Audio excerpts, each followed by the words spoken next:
Howdy, howdy, howdy. It's Rodfather 916. And this is a review of The Real Housewives of Salt Lake City. Season 6, Episode 9. Unicorn Overboard. Before I get going on the review, I have to say this. It's really important. This episode fucked me up. I have been reviewing The Real Housewives since the early days of Atlanta. And no episode of New York or any of the franchise have been this jam-packed that I had to pause. I had to pause it to catch my breath. So let me say this quick and get it out of the way. Well, I never say anything quick. That's a lie. If you are watching OC talking about some shit that happened 15 years ago and making that a large part of this season, if you're watching Atlanta, even with Phaedra back, and I'm sure they paid her big bucks, it's a snooze fest. Did you make it through the reunion where nothing really happened? Beverly Hills. One person, one topic for the entire season. Still no resolution.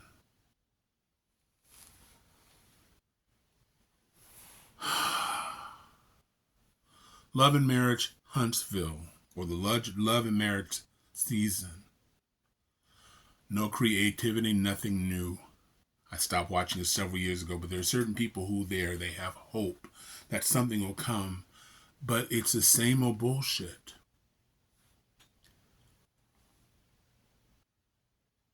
Salt Lake is platinum. It reminds me of The Real Housewives of New York.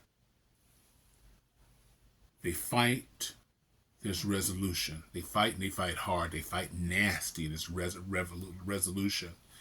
Maybe because they've all known each other for a long time. Can't duplicate that. There's a lot of that in Salt Lake City. These women fight like sisters.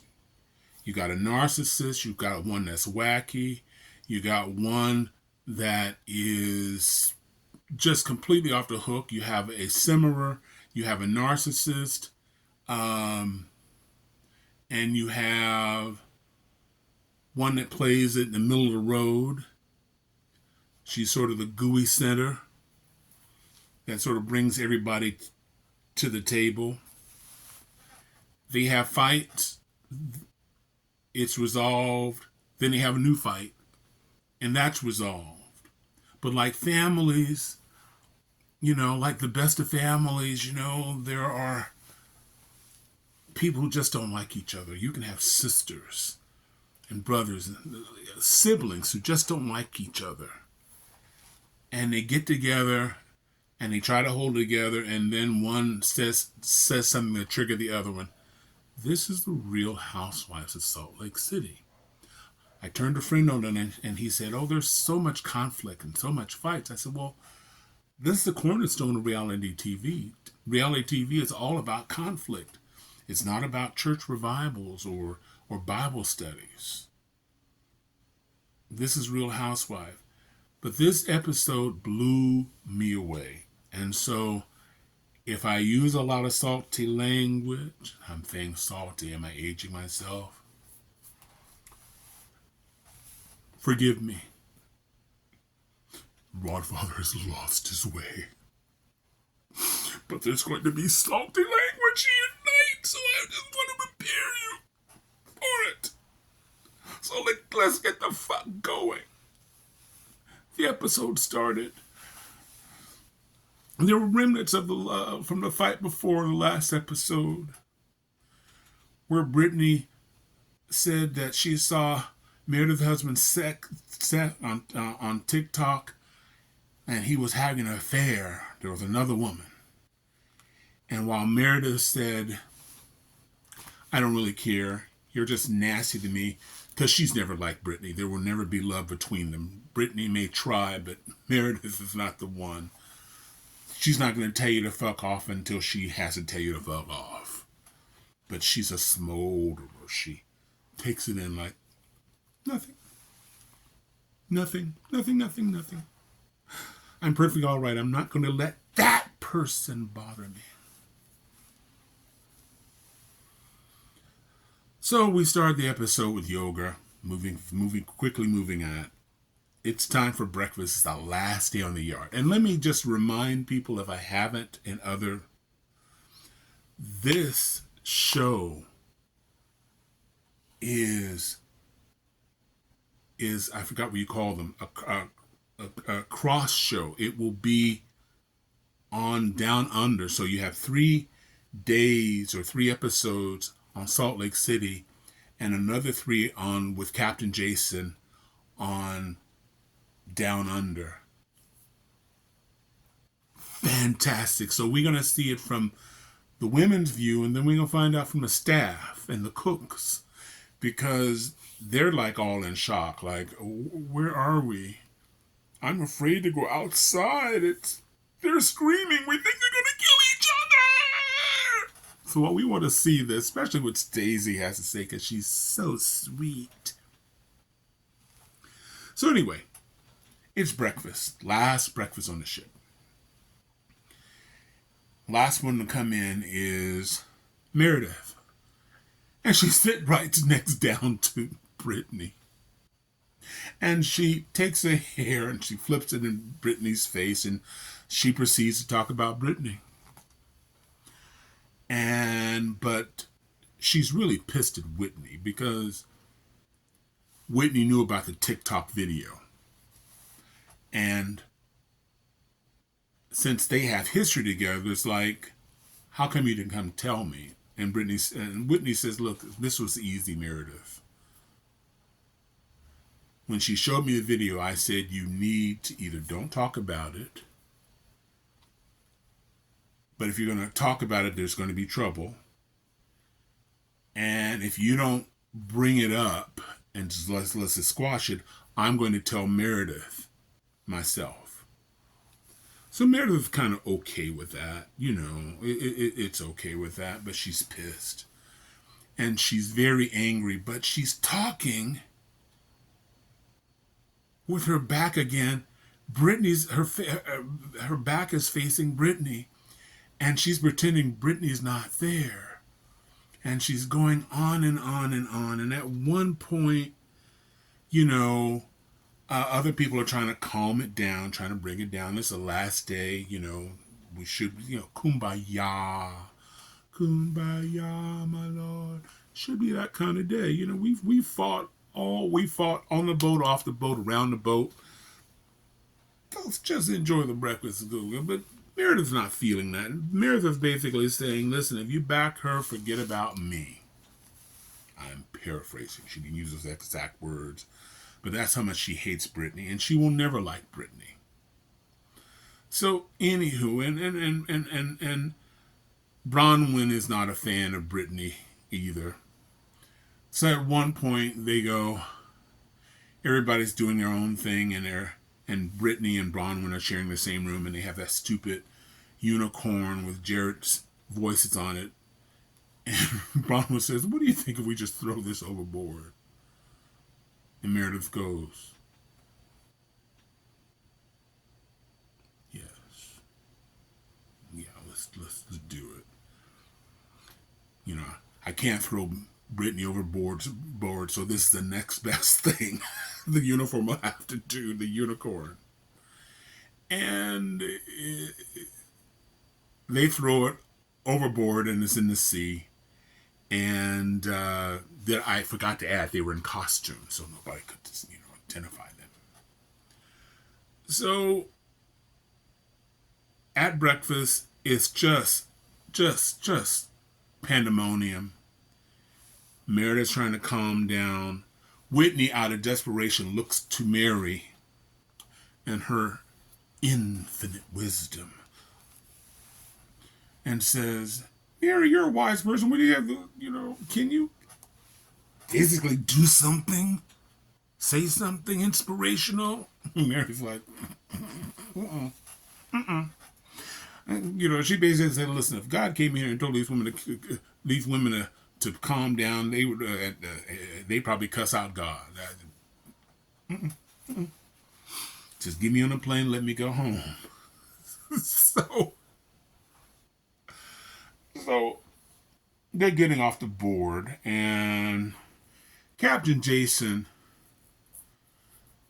was kind of honest. Individually, you are wonderful women, but collectively, and so, and the women accept that because they were a bit much. So, now here's the thing. If you remember, Bronwyn came in late. She took another plane, the other women, and then, fortunately for her, because she's pissed that she takes a different plane. All right, slut puppies, fasten your seatbelt. There's going to be a little turbulence in the air. They're on the plane. The 4-hour flight to where they're going. Meredith loses her shit. They're in first class. She is screaming. She and Lisa are tag teaming Brittany. They're insulting her. There are people in the plane saying, can you quiet her down?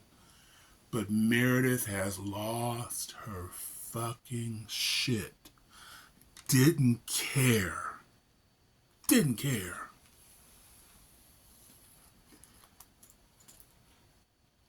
Brittany's a puddle. And the wonderful thing about these women, this is what makes them better than the other ones. As much as most of them can't stand Brittany, they had her back. They thought Meredith and Lisa took it too far. So off the plane, people are shocked. They're in shock. So the first people we see meeting is Mary and Bronwyn. Basically, Mary is telling her what's going on, and Bronwyn's in shock. In fact, you can read her face like, I think possibly you're over-exaggerating a little bit because these are adult women in their 40s and 50s. This couldn't happen. But I'm so glad I was on that other plane. I was sipping my wine, eating my peanuts, having a good old time.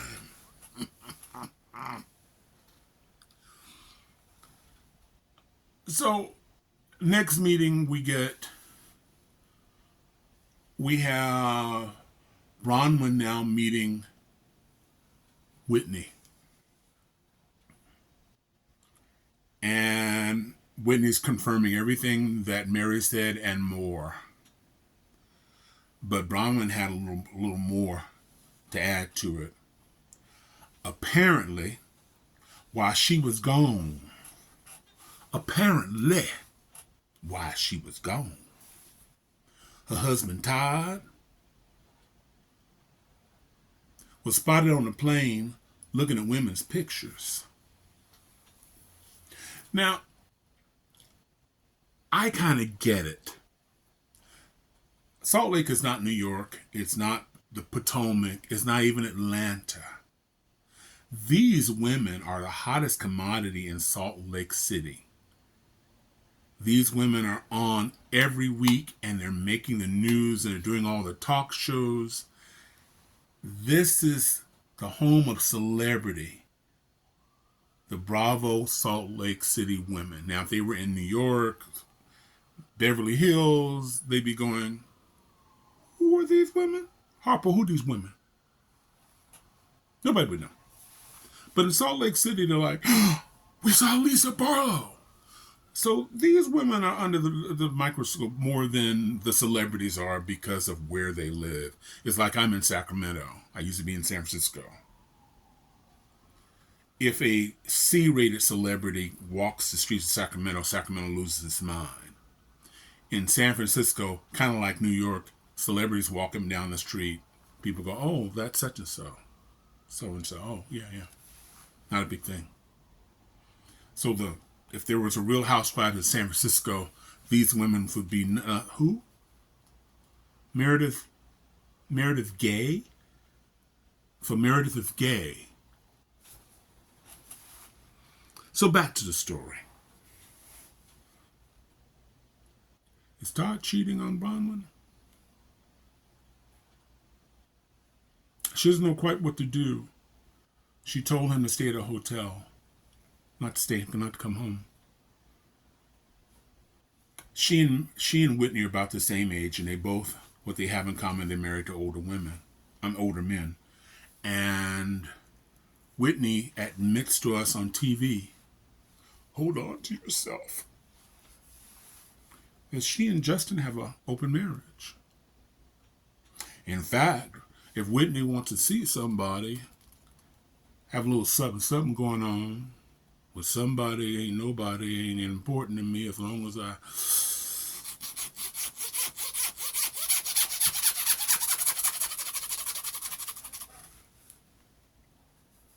Well, hell, that took me out too, because like, I couldn't imagine going on TV. I know they get you comfortable with the cameras, but putting that out, my kids can see it, my kids can see it, my kinfolks can see it.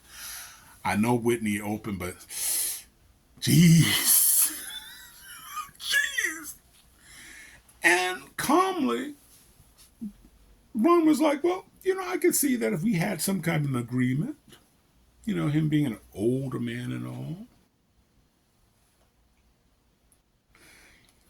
You think Lisa Vanderbilt would have this discussion about Ken with another woman? She may be doing it, but... Or somebody like Phaedra.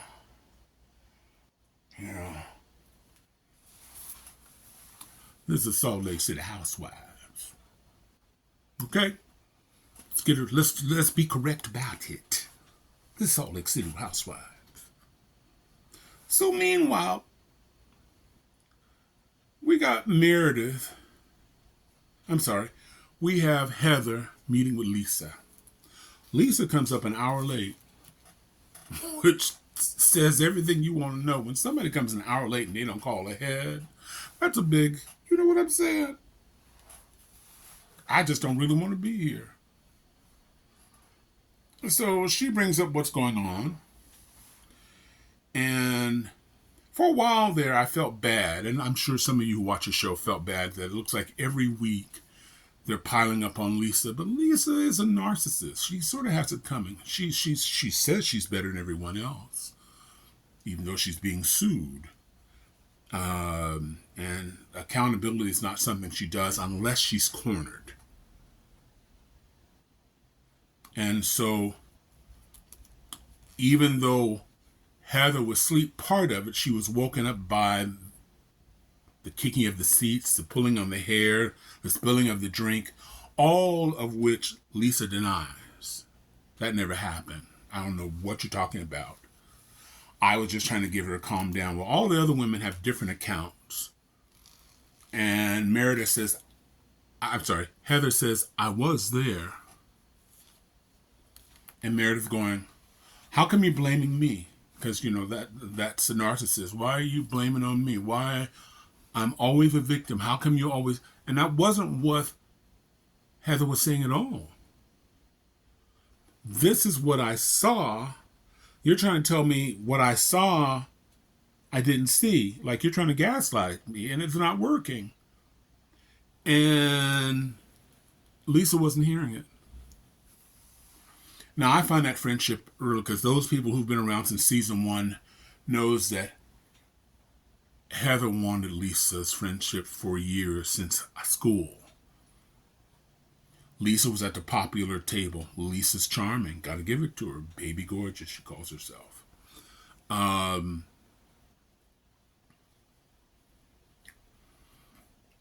but it was rough. And at this point, I think Heather's just had enough. She's not sniffing her ass anymore. She's not licking her ass anymore. She's seeing Lisa for what she is, and Lisa is not going to change. And if you're looking for a certain quality in a person, I think Heather realizes that what I'm looking for in terms of a credible, honest person, someone that I can trust, Lisa ain't it. Pretty much what she's saying.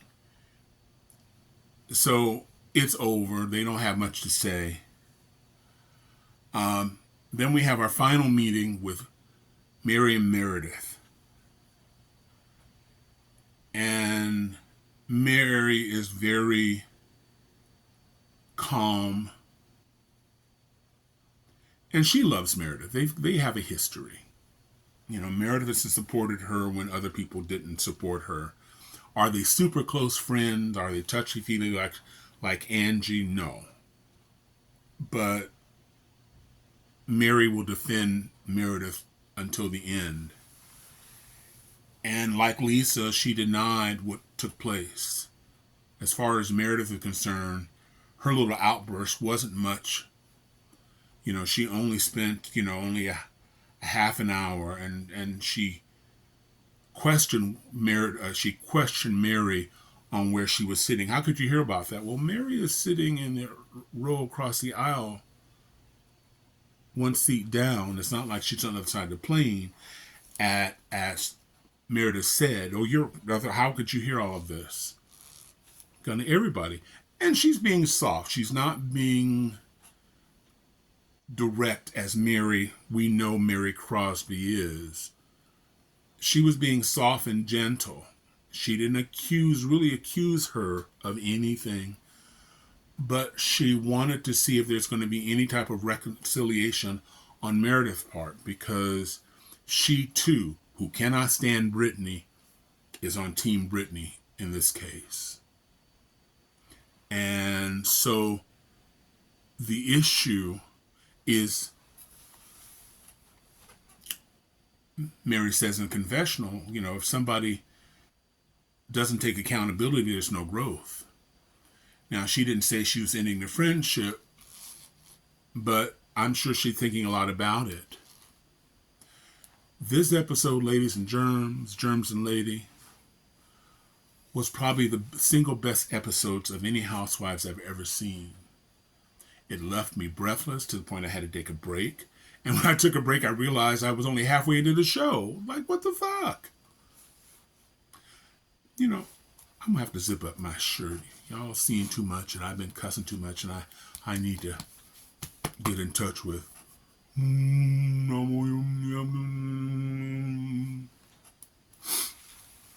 At least for now. But anyway, this was the best episode. My only problem is that I don't get it first day because I no longer with Sling. Sling tripled my monthly view, and I only watched 2 channels. And I said, that's not worth $40 a month. So I'm on Peacock. Peacock is a day later. However, it's longer. All the fucks, shits, all that's left in because it's cable. It's not, And it's sometimes about 4 or 5 minutes longer, so you got a little extra. The downside of it is being someone who wants to talk to someone about the show. They've seen it. I've seen it a day later. So out of desperation, I called my daughter, who's a fan, but her Peacock wasn't working. And I said, I'm not saying much to you. I was hoping you saw it. But the way she picked up the phone, I know my daughter, she didn't see it. Because people on social media are like going, did you see it? That was some real cold down shit. I'm cussing. So I'm going to end here. If you haven't seen it, I hope I haven't ruined it for you, but this episode is worth seeing. Watch it from the beginning. And if you are a fan of the Housewives, compare these arguments with the arguments you see on Potomac. I mean, this season and last season are the same. It's based on something a star did while they weren't filming. You know, they're trying to figure out Wendy right now, and last year was Karen. But there's nothing there. But Salt Lake, baby, they're talking about it on late night. They're talking about it daytime. They're even talking about it on a news show. Get in, join us. Join us. Salt Lake City, Salt Lake City, Salt Lake City. This is the Rodfather wishing everybody love, joy, peace, and happiness. I hope you follow, subscribe, share, and I always like conversations, so I want to hear what you think about this show. Were you underwhelmed? Or did you have to get up and walk around for a minute before you could finish the show? Yes, my zipper's back down. I can't help it. This zipper. Don't get crazy. This is Rodfather 916. Wishing everybody love, joy, peace, and happiness. Thank you a lot for watching. Be kind to each other. And next week, it's only mid-season. These shows have been on it, and it's only mid-season. Okay, I'm going to let you go now. Because if you made it this long, something like that. Thank you a lot for watching. This is Rodfather, and I'm out.